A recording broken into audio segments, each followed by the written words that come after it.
Welcome to God Have Mercy. So today we're going to talk about Sabbath. Hey, We are going to work hard today to to talk about the Sabbath. So let me tell you something I read. I got to start time. Let me tell you something I read a long time ago. I was real into the Desert Fathers back in the day. I really loved them. Before you go there, why? Like I get liking Harry Potter and liking Tom Clancy novels. I'm But a you got sophisticated, neck deep I'm a sophisticated into the Desert man. Fathers. I got into the Desert Fathers. I still am into the Desert Father. Roberta Bondi, who is at Emory, was a professor of mine, and it planted a seed, and then it wasn't years till after I got into it. But anyway, I digress. Okay. It was good for my soul, and I think prepared me to go through a lot of difficult stuff later in life. But there's a lot of wise sayings about these old abbas and ammas that went into the desert to live this sort of cloistered, secluded monastic life. And one story is about Abba Anthony, and he was talking with some brothers, and a hunter who was after some game in the wilderness came upon him, and he saw Abba Anthony and the brothers enjoying themselves, and he disapproved that they were having fun. And Abba Anthony said, "Put an arrow in your bow and shoot it." And he did it. "Now shoot another one." And he did it. He said, "And another, and another." And the hunter said, "Well, if I bend my bow all the time, it's going to break." And Abba Anthony said, "Well, so it is also with the work of God. If we push ourselves beyond measure, the brethren will soon collapse. If it is right, therefore, from time to time, to relax your efforts." So tell me, Matt Russell, how do you Sabbath? Let's start with you, John. This is one that I really struggle with, as you know, so I appreciate this. That's why I ask you the question. I feel now that I am in a kind of, what do they call it, an intervention. Is this what this is? Jeff and I here, we're here to talk to you about something. You're already in recovery. We've got to find something else to intervene. I really, if I struggle with any of the commandments, it's this one. Really? Yeah. Oh. This is why you have been a mentor, a guide, a friend in this, because I watch the way you live, and it's. All right, well, let's talk about this first. Maybe this will be helpful for you. Or what? Jeff, have you ever heard of the term dangerously tired? I've not. I've heard as tired as heck. Is that the same thing? I'm worn out. Do you even know what dangerously tired means? No, but I have felt it. You felt? Well, sure you have. So dangerously tired is the kind of tired that accumulates over time, and it's more than physical exhaustion. Yeah. Right? It is emotional, mental, spiritual, all these things. I read this somewhere years ago, and I don't know if it's true, but the Chinese pictograph for busy is a combination of a heart plus a vanishing. Ooh. That busy is the vanishing heart. Which in their definition, or the waning heart. Yeah. Dangerously tired has symptoms. So this will be like your wellness check. Here we go. This will be like your Have wellness you been check. depressed in the last 6 weeks? Have you ever? Okay, let's go. Come on. Using this medication with regular bending and stretching exercises will help. All right, so anyway, somebody has to be really deep in the woods to get that. We're not going to go there. But I will say that here are some symptoms of dangerously tired, and maybe Jeff, Jeff's, and he just got back from Jeff is not Colorado, dangerously. Number and he's one, going to New York. He is way too young, and he I agree. Sabbaths a lot. So, better than I do. Irritability or hypersensitivity. What? Are you talking to me? Oh my gosh. Are you irritable or hypersensitive? Are there things in your life that normally wouldn't bother you, but will set you over the edge? Like the guy that cut me off yesterday and I flipped off? Yes, that could be a driver cutting you off, coworkers' irritating habits, like a coworker who chews gum in your office and then leaves all their gum wrappers in the chair and on the floor after they leave. Who would do that? That is a heartless human being.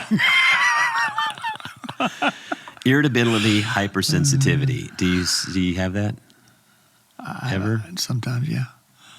I will say I get irritable about. I don't know if I'm hypersensitive. My wife might say that I am, but I don't. I'm pretty even keeled. I'm more irritable than if I was going to pick one. Yeah, I'd be more irritable than irritable. hypersensitive. All right, restlessness. Do you have this vague sense that something's not quite right? A stronger feeling like you want to bolt from your life when it's time to rest? Are you unable to settle down, sit quietly, or fall asleep? No. Okay, rest. So we'll check that one off. How about compulsive overworking? Do you struggle with work boundaries? Could you define both compulsive and overworking? Are you unable to unplug when you go on vacation? No. Okay, I didn't think so. No, when I vacate, I can go there. I do know that you're able to do that, but when you're not on vacation. Yeah. How about emotional numbness? Do you ever feel as if you're not really able to feel anything emotionally, good or bad?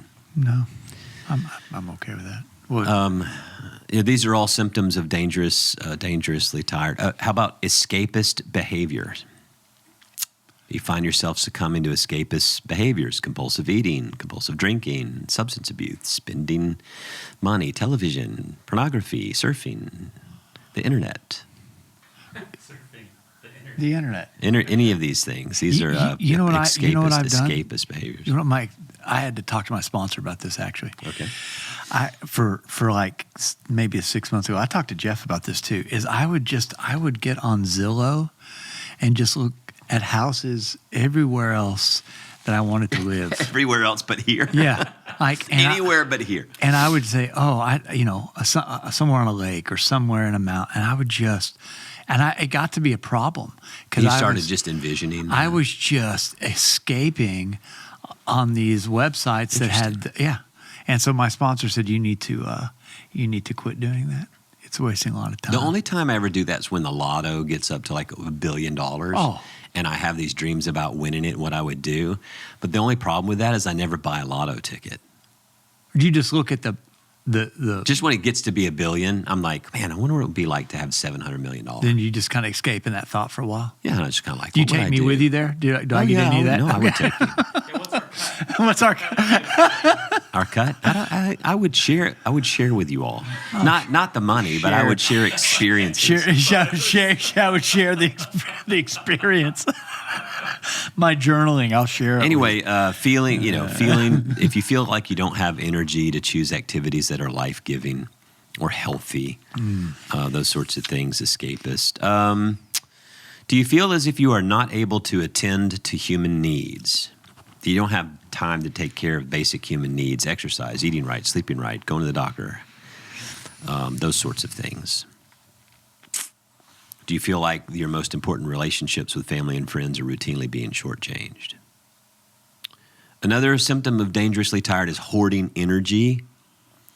Now, I have done this.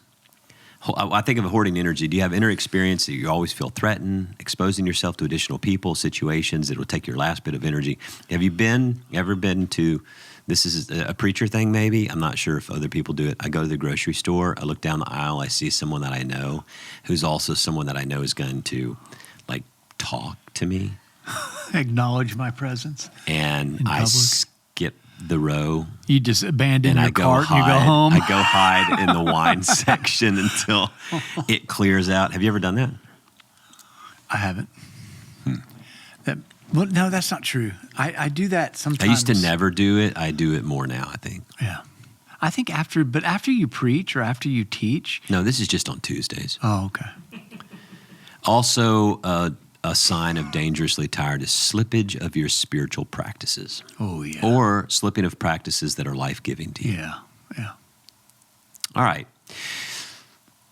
So dangerously tired is sort of you could actually draw a line on a sheet of paper and you could say on the one end there's good tired and on the other end there's dangerously tired. Yeah. Good tired is the kind of tired that like a good night's sleep or just a good day off like a Saturday and you're going to be fine. You're good. Yeah. Yeah, I'm tired. I've been working. I'm busy, but I'm not depleted. Yes. That's like getting into some good trouble. Yeah. Getting into good trouble. So. You're like, oh, yeah, that's good. Bad trouble. here comes the cops. I would say the fourth commandment of remembering and observing the Sabbath has undergone a very gradual demise and kind of started a long time ago. Jesus said Sabbath was made for humankind, not humankind for the Sabbath. And I think some people maybe believe that means you don't really have to honor the Sabbath. I don't know if that's where they get it from or what, but it seems likely that what Jesus was trying to have them understand, it was more of a gift. And a gift that you need to be able to. It's kind of like when you get a gift at prison and you go, oh, this is a great gift, thank you, but you don't ever open it. You just put it on the tree and say, hey, thanks so much for that. I don't know what it is. I'm not going to enjoy it or use it, but thanks for the thought, kind of thing. So far, dangerously tired. Any of that sound familiar to any of you? Yeah. Maybe some. Yeah, I got some of those I could tick off for sure. A few of them. Mm-hmm. Yeah. So maybe you're like moderately dangerously tired. I know a time in my life I was super dangerously tired, right? I think about some of those, I'm like, oof. Yeah. Right? So when you think about Sabbath, it's kind of a word we don't really use a lot anymore, but first it was practiced by God on the 6 days God created. On the seventh day, God rested. So God models this for us. So if we think, I'm just too busy, I'm too important, I got too much, you just don't understand, John. I can't stop. Well, it's like God stopped. Well, he's God, John. But what it did is it communicated this sense of perfection about creation, and nothing else needed to be done. No more work needed to be done. But in the Old Testament, the Israelites was the day that God gave them and commanded them so that they could be set free from compulsion. I always think of Sabbath as being set free from compulsion. And this is what's interesting. How many people on their Sabbath day, they have all their to-do lists? Like, I got to accomplish all these things. I got to mow the lawn. I got to do this. I got to do this. I got to do this. It's the only day I got. It's my day off. I got to do this. See, that is that is not being free from compulsion. I remember years, Barbara Brown Taylor also said that it took her like 7 years of trying to literally practice Sabbath before she could walk by the kitchen sink with dirty dishes in it, look up in the corner of her house and see cobwebs and not be motivated to clean it, just be free and to just rest and just to unplug. She said it is you can't, some people, it just takes, and if you don't work towards it, you'll never, ever get there. But in the Old Testament, it was about God delivering the Israelites, not just literally from slavery, but from a way of thinking of themselves as slaves who had to work under compulsion. And so they had to cease from their labor on that one day every week to be fed by the manna, right? And it was supposed to be a foretaste of heaven. It was supposed to be a way of trusting, and it was a way to change the mindset, the slave mindset of being driven by compulsion, to be set free from that. I don't know, though, that a lot of us think in terms of being set free from that. I don't know that a lot of us have Sabbath as something that's easy for us to do. Well, we live in a culture that, like you were saying earlier, just reminded me, just even the Puritan culture about, early to bed, early to rise makes a person healthy, wealthy, wise. Like that thing that got woven into our culture that we are what we produce. We are what we achieve, and I know that Sabbath is to free us from that. That's that old adage that God got the children of Israel out of Egypt, but then the Sabbath was set up to get Egypt out of his children. Oh yeah, I like that. And I like that. But it's hard. That's a. How did you start to practice that? Because that's something you practice, and I see the deep benefit in you. It's funny because this is going to sound really horrible. I think Sabbath is a lot easier for selfish people.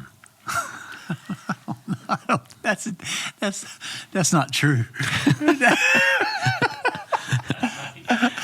I mean, that's just, I like, hey, I'm selfish. I need some time. No, but you have a massive job. You have a ton of responsibilities. You've got always somebody that's chewing on you or pushing you or summoning, right? And so you're in a kind of job that I don't often, actually, I've never seen up close and personal, a person take good personal care of themselves. I mean, I'm kind of joking. I'm kind of not. I mean, it's like it's like self-care. You have to have boundaries. Okay. And I think in this that you have to be. You can call it selfishness. You can also call it like assertiveness. Like my personality type is willing to say, "Yeah, I'm not doing that." I'm not. I mean, like when if someone calls and you look at the number and it's a church member and it's like, oh, they shouldn't be calling me on a Friday or a Saturday or whatever. It's like, yeah, I mean, I take the call. I'm like, I need to find out what's going on. That's odd. Right. Like that could be an emergency. But yeah, I mean, I think the whole process of practicing Sabbath is that one day a week, the should, the ought, and the must don't have power over you.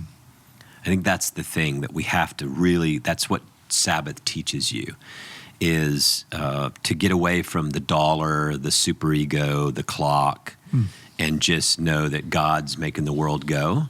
And I think what it does if you do practice Sabbath, then it changes the way you view yourself. Like I say this all the time when we're in meetings or whatever. No one's indispensable. Mm-hmm. Like I think there are literally like preachers or businessmen or CEOs or people like, I'm indispensable. This would not happen without me. And there may be like some parts of the thing wouldn't happen without you, maybe. But honestly, the world's going to keep going without you. Yes. And maybe the world doesn't necessarily have to have that company. Yes. Right? I mean, this doesn't. It does for you, but when you're gone, the world doesn't really have to have that company. There's no indispensable service that you're providing that someone else can't provide. That's right. So part of that is just a healthy understanding of self. But, a lot of us grew up where, like I know people who, like on their day off, they can't sit still. They can't because it's been drilled in them that they're lazy. Like I know people who go on vacation at the beach and they have to be doing something every day. Like they can't. I can't sit on the beach and read a book. Well, I mean, you could. I just can't. I got to be doing something. It makes them anxious or nervous.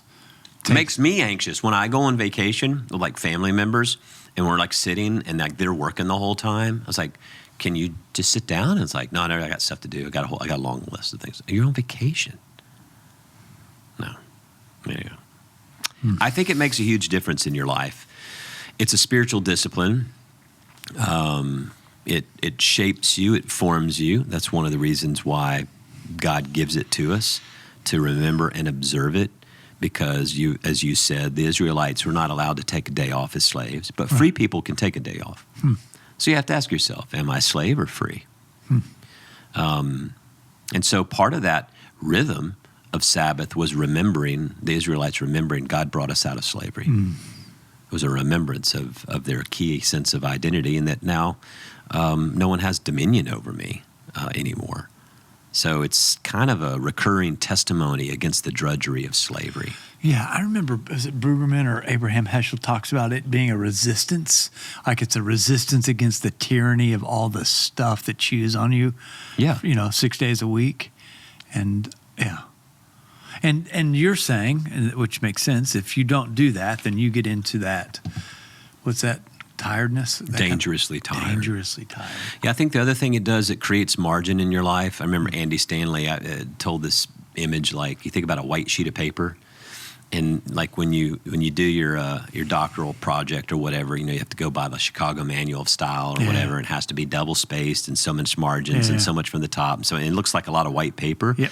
And then, but like when you're doing a Bible study for like your men's group years ago, and you just want one sheet of paper and you don't want to do front and back. Yeah. So you try to fit everything on one page, and there's like no white space, not on the top, on the sides. And then when you go to hit print, it goes, these print parameters may not fit your printer. It may be outside of the range or whatever. It's like print anyway, print. It's like we all need margin. Without it, we handle difficulties in unhealthy ways. Yeah. And so I think for a pastor, particularly to model Sabbath, I mean, you have to have some resource inside of you to help someone else when they need it, because you don't know when that's going to happen. Yeah.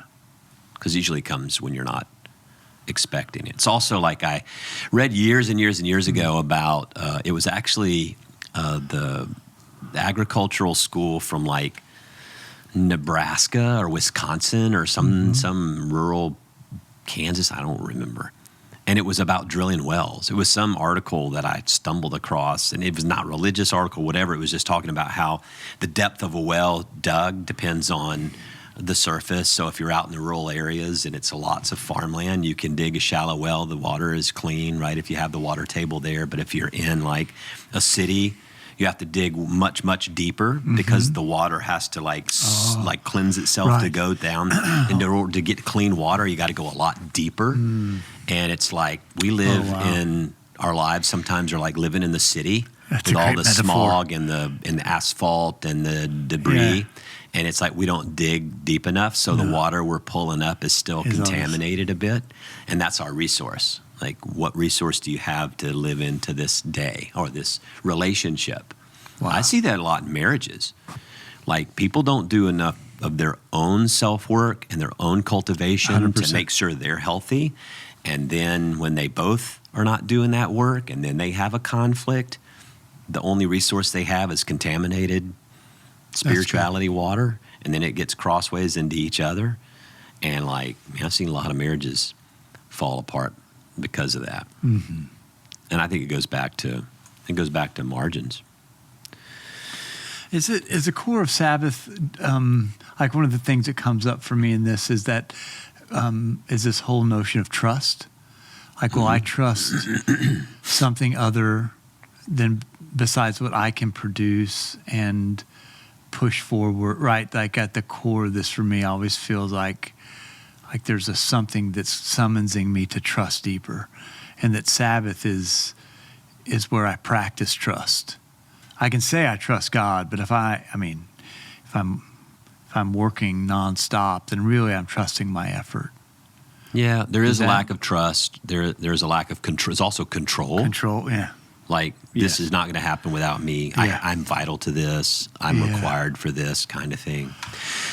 The last thing I'll say, Henry Nouwen wrote a little thing in a book called Time Enough to Minister. He was talking about how he went on a retreat at this college for his Sabbath, and he was there, and he was doing no teaching, no lecturing, no counseling. He was just going to do solitude and prayer. And the second day he was there was a group of college students from this college, and they found out that he was there, Henry Nouwen. He was like, oh, we're going to be here for a couple of days. Can you give us like a day or two of retreat time? Can you lead us in a retreat?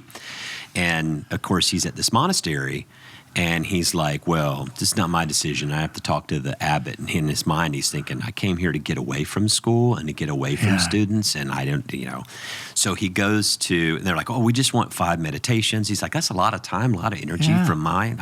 So he goes to the abbot, and he said, they've asked me to do this, and I don't want to do it. And the abbot said, you're going to do it. And he said, what do you mean? You're like, why do I have to spend my sabbatical time, my time here in Sabbath? Why do I have to spend it, in this work and preparation and all this kind of thing? He said, preparation? He said, what are you talking about, preparation? He goes, you've been a Christian for 40 years. You've been a priest for 20 years. And he goes, a few high school students want to have a retreat. Why do you have to prepare? What do you have to prepare?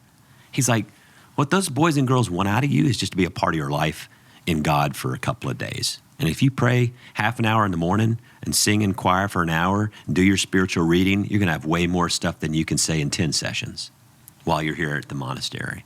He's like, and what he said, the question you see is not to prepare, but to live in a state of ongoing preparedness. Oh, that's good. That's good. Well, it's Henry Nouwen. Well, he's pretty good. He good. That boy real good. He real good. That boy good. Yeah, I mean, not just to be prepared, but to live in the state of ongoing preparedness. I think that's what Sabbath's all about. So if you find yourself dangerously tired, maybe you need to unplug, turn the phone off, take your watch off, turn the TV off, find some place to sit and be still and rest and take a nap. The fundamental essence of Sabbath is rest Worship, rest, and delight. And I remember so many people talking about, well, worship should be first. No, rest is first. You can't even engage fully in worship if you're dangerously tired. You got to rest first. That's good. You need a nap. We need a director of naps at Chapelwood. Hey, that's awesome. An executive pastor of naps. Do you want that job? No, I do not want that job. But I would go to that director and have them teach me. The dangerous. But you know who? My wife would be a good director of naps. Well, maybe there you go. Maybe she can be director of naps. She's well. good. If you like the podcast, make sure you like, subscribe, share with a friend. Somebody needs to hear about Sabbath today. I have a feeling as they're dangerously tired, and you could share this with them. Jeff, anything else for the good of the order? All right. Well, I'm John Stevens. I'm Matt Russell. And this is Pod Have Mercy.